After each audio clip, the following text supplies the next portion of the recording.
Well, every country in the world can deny visas to whoever they want. It's that simple. That's a fact. Whether we like it or not, they can deny visas.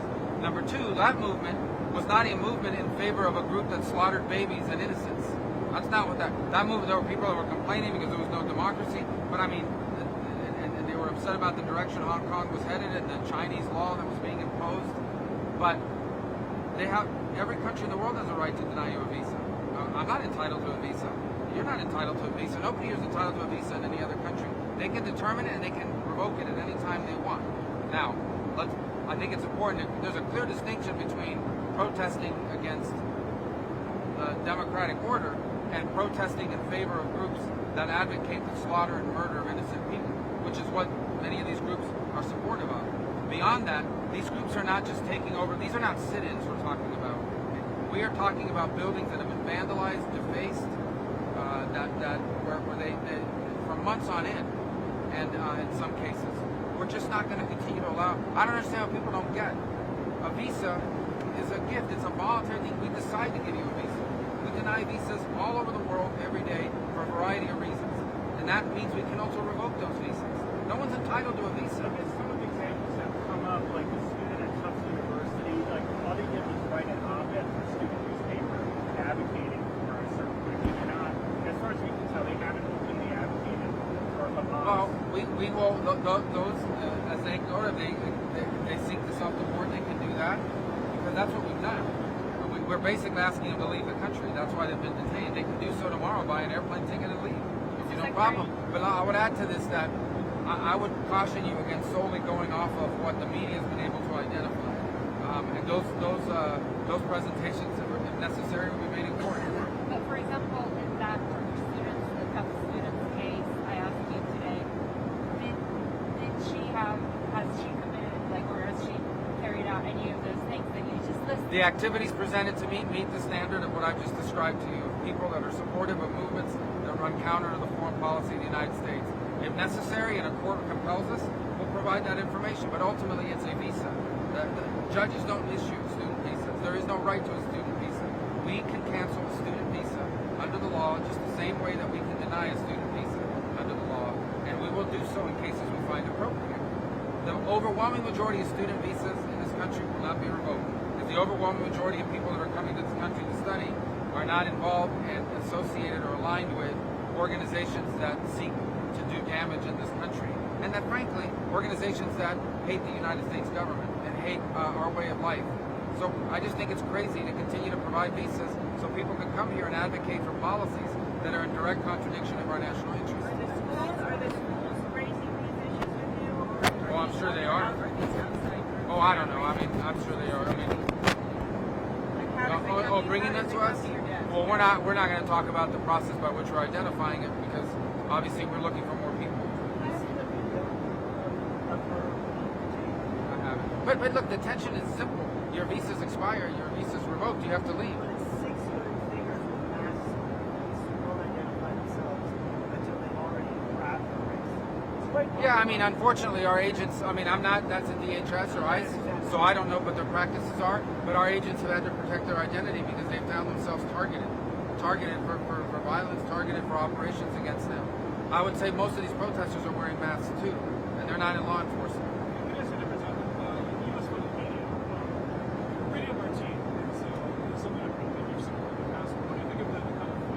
Well, first of all, they're not part of this. They're not. We don't control that. That's a separate entity that does it. My understanding is that Marti's actually started rebroadcasting today, and a few others. I think the executive order called for them to be all these agencies to be reduced to the statutory minimum, and I think the goal ultimately over time, as I understand, is to reform these entities so that they provide news that frankly favors and advances the national interest in the United States. We have plenty of independent media outlets, including all of you. And then we are interested in media outlets that present America's point of view from our foreign policy standpoint. And so that review will be ongoing, but obviously that's outside the State Department. I don't control those. So what about the cuts? I wish I did, though, but I don't. Not yet, anyway. Maybe we'll see, but I don't know. What about cuts Change to the some of law. the other programs in Cuba that were supporting dissidents, that were supporting Yeah, well, some of them were not. Some of them will be restudied over the time. I think ultimately we're trying to find programs that are effective. No one's been... Yeah, but there's now. there's a bunch that we approved that are on not even got waiver, just got restarted, and we're doing them. There's others that we suspended because we didn't think we were getting the return on the investment. That money may be repurposed to a program that works better for the same cause. You mentioned that Marines at Guantanamo Bay have said that the TdA members there more violent than Al Qaeda. Not just more violent, very well organized. They were communicate with each other, hand signals, all kinds of. I mean, this is a prison gang, so it doesn't surprise me. That's how the TdA originates from. So it doesn't surprise me that they're very effective in that setting. They're also very dangerous to keep in our country. When you keep prison gangs in your country, they grow, they metastasize. MS-13 was actually a group that was started by Salvadorian, either Salvadoran refugees and or actually people born in the U.S. of Salvadoran descent in prisons. MS-13 did not originate in El Salvador. They originated in U.S. prisons, spread down and back to El Salvador. Prison gangs are very dangerous because they recruit, and then they almost create academies within the prison that then metastasize and spill out to the general population. Have you spoken with Marines down in Guantanamo? Did they come?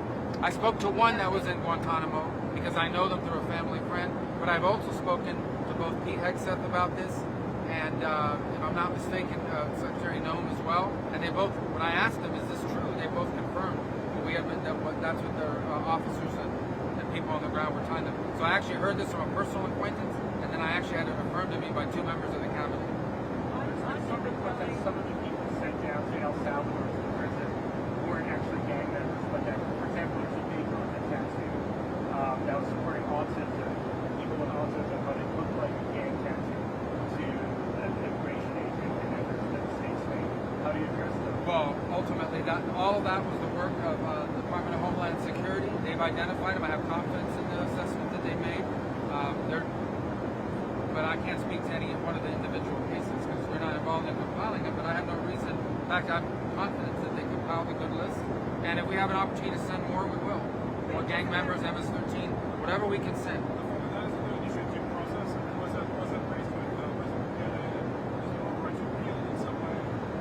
Well, every single one of them was deportable for reasons even beyond the Alien Enemies Act, the MS-13 as well. They were all deportable. Many of these people had orders of deportation already and were either in custody or had been recently apprehended. So every single person that was sent there was deportable. Unfortunately, if they were Venezuelan descent, up until this week, the Venezuelans were not picking anybody up. They were not allowing anybody to go back. They're the only country in the hemisphere that was refusing to accept anyone. They have restarted those suddenly. And I believe, hopefully they'll continue, and then we won't have to use El Salvador. So why use the Alien Enemies Act in different parts of everything? Because that just seems to me to be fighting or challenge. No, I think the expedited nature of it. These gangs were organized. They were presenting very real and immediate risks in a number of communities in our country in an organized fashion. We have reason to believe that they were actually being pushed towards the United States in large numbers by the regime in Venezuela. You saw just yesterday one of them arrived in Venezuela and was greeted on the tarmac as a hero. This is an individual that was arrested for and caught on video attacking police officers in Times Square, mocked law enforcement after doing so. So we believe that in many ways the Venezuelan regime has encouraged that flow of these groups towards the United States to create harm in our country. Well, the reason I ask is that we know that on Thursday, when we were in Quebec, that Thursday, we left on Friday morning, we spoke to President LA twice. This was all arranged. Well, I've spoken to him a number of times. I know. That's just the only time you were around. No. This is for 12. Yes. Thursday night. Yes. So now we got Friday. It became clear that this transfer of diplomatic notes to El Salvador, that the stuff in the State Marco Rubio, we could get money ready, $20,000 per person per year for this initial tranche of it. And it became clear that the president was going to go ahead and sign the AEA. And yet, it didn't come out until Saturday. Why? Well, about the AA declaration, that came from the White House. My conversations with President Bukele were as a follow-up and to finalize in a verbal agreement we had reached in my visit to El Salvador on my first trip as a secretary.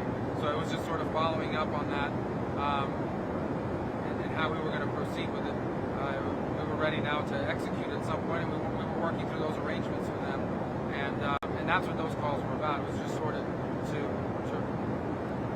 finalize what we had agreed So on. you don't think the White House obeyed what you say? The president did sign the declaration on Friday. Yeah. It wasn't.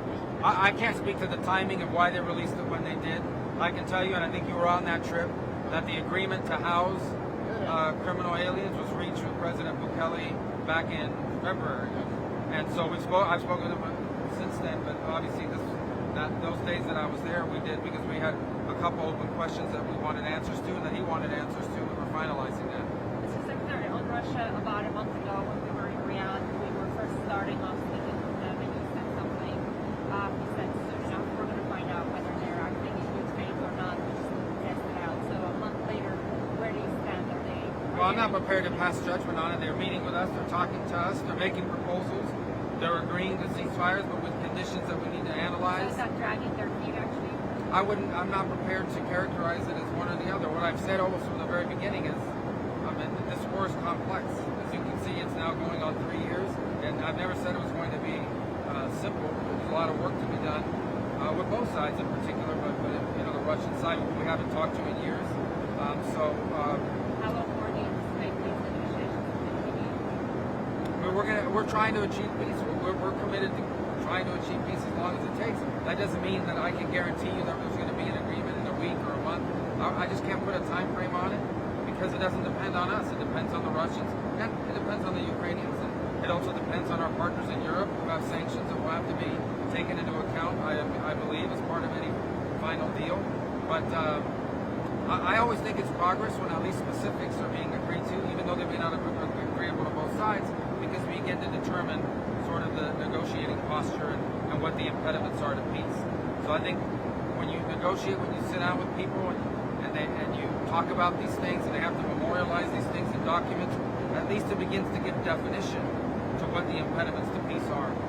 As far as willingness, that'll be tested when the time comes to sign, or if we've dealt with impediments and there's still resistance from one side or the other, then we'll know. But we're not at that stage yet.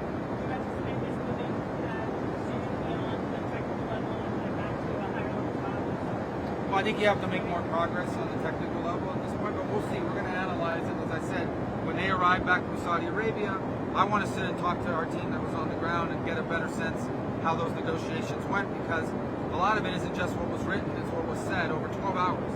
And by the way, we met with the Ukrainians twice as well, so we want to get that perspective, because we met with them on Sunday and again on Tuesday, the Russians on Monday. So I need to hear from them directly a little bit more about how it went.